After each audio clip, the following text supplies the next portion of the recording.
चला तर मग निसर्गाच्या एका सर्वात हुशार आणि प्रभावी शिकाऱ्याच्या जगात प्रवेश करूया आणि त्याची रचना समजून घेऊया. खंड्या म्हटलं की आपल्या डोळ्यासमोर काय येतं? एक तेजस्वी रत्नजडित रंगांचा पक्षी, नदीकिनारी निळ्या आणि नारंगी रंगाची एक सळसळती वीज चमकून गेल्यासारखा. खरंच खूप सुंदर आणि शांत वाटतं, नाही का? पण या सौंदर्याच्या मागे दडलेली आहे एक वेगळीच ओळख. ती ओळख आहे एका अत्यंत कुशल आणि प्राणघातक शिकाऱ्याची. तर याच विरोधाभासाबद्दल आपण बोलणार आहोत. म्हणजे हे त्याचे चमकदार, लक्ष वेधून घेणारे रंग आणि त्याची ही जीवघेणी शिकार करण्याची पद्धत, हे दोन्ही एकत्र कसं असू शकता? चला, या रत्नजडित मारेकऱ्याचं रहस्य उलगडूया. म्हणजे बघा, एका बाजूला आपल्याला वाटतं की हा एक छोटासा सुंदर पक्षी आहे, शांततेचं प्रतीक. पण खरं तर तो आपल्या प्रदेशाचा राजा आहे, एक अत्यंत कार्यक्षम शिकारी. म्हणूनच तर त्याचं नाव आहे किंगफिशर, म्हणजेच माशांचा राजा. तर मग त्याला इतका खतरनाक शिकारी बनवतं तरी काय? त्याच्या शरीरातच निसर्गाने काही खास हत्यारं दिली आहेत. चला, ती एक एक करून पाहूया. सगळ्यात आधी त्याची चोच. ही साधी चोच नाहीये, हे खंजीर आहे. लांब, मजबूत, सुरीसारखे धारदार. हिची रचनाच अशी आहे की जेव्हा तो प्रचंड वेगाने पाण्यात घुसतो तेव्हा कमीत कमी अडथळा निर्माण होतो आणि थेट भक्ष्यावर प्राणघातक हल्ला चढवता येतो. आणि मग येते त्याची नजर, जणू काही स्नायपर स्कोपच. इतकी तीक्ष्ण की उंच फांदीवर बसूनही त्याला पाण्याखालची बारीकशी हालचाल सुद्धा दिसते. आणि गंमत म्हणजे पाण्यामुळे प्रकाशाचं जे वक्रीभवन होतं त्याचा अचूक हिशोब करून तो आपलं लक्ष साधतो. बरं, पाण्यात वेगाने शिरल्यावर डोळ्यांचं काय? त्यासाठी त्याच्याकडे आहेत नैसर्गिक गॉगल्स. हो, खरंच. एक तिसरी पारदर्शक पापणी आहे जी पाण्यात शिरल्या शिरल्या डोळ्यांवर येते.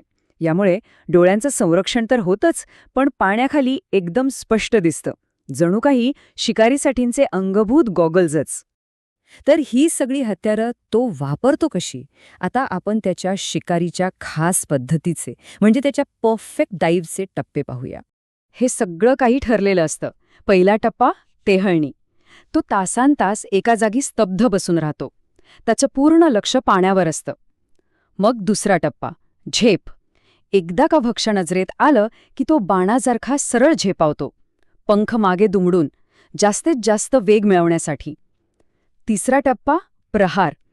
पाण्यात डुबकी मारताच त्याचे ते नैसर्गिक गॉगल्स डोळ्यांवर येतात आणि खंजिरासारख्या चोचीने तो माशाला पकडतो.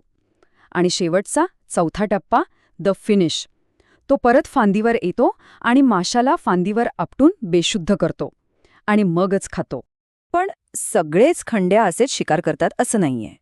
खरं तर हे एक तज्ज्ञांचं कुटुंब आहे आणि प्रत्येकाची शिकार करण्याची पद्धत थोडी वेगळी आहे. जसं की हा पांढऱ्या छातीचा खंड्या बघा. तो कीटक आणि सरड्यांची शिकार करतो आणि अनेकदा पाण्यापासून दूरही सापडतो. आणि हा काळ्या पांढऱ्या रंगाचा खंड्या तर अजूनच वेगळा आहे.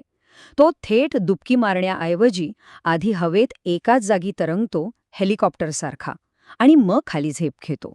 यावरून कळतं की हे कुटुंब किती वेगवेगळ्या परिस्थितीत जुळवून घेऊ शकतं. खंड्याची गोष्ट फक्त शिकारीपुरती संपत नाही. त्याचं घर आणि त्याने आपल्यावर सोडलेला वारसा ही एक वेगळीच आणि खूपच रंजक कहाणी आहे. इतर पक्ष्यांसारखं तो काटक्या जमवून झाडावर घरटंही बांधत. तो एक इंजिनियर आहे. तो थेट नदीच्या मऊ किनारी जमिनीत एक बोगदा खणतो, जणू काही जमिनीतला किल्लाच. आणि हा बोगदा किती लांब असतो माहितीये? तब्बल 3 ते 4 फूट. विचार करा, एवढ्याशा पक्षासाठी हे किती मोठं काम असेल. आणि याच खंड्याकडून आपल्याला, म्हणजे माणसांना, खूप काही शिकायला मिळालं. आता एक प्रश्न, एक छोटासा पक्षी प्रचंड वेगाने धावणाऱ्या ट्रेनला काय शिकवू शकतो? ही गोष्ट आहे जपानच्या प्रसिद्ध बुलेट ट्रेनची. सुरुवातीला एक मोठी समस्या होती. जेव्हा ही ट्रेन बोगद्यातून बाहेर पडायची तेव्हा हवेच्या दाबामुळे एक मोठा आवाज व्हायचा. मग अभियंत्यांनी खंड्याच्या चोचीचा अभ्यास केला आणि त्यांना उपाय सापडला. त्यांनी ट्रेनच्या पुढच्या भागाची रचना हुबेहूब खंड्याच्या चोचीसारखी केली आणि परिणाम, ट्रेन शांत झाली, वेगवान झाली आणि चक्क 15% कमी ऊर्जा वापरू लागली.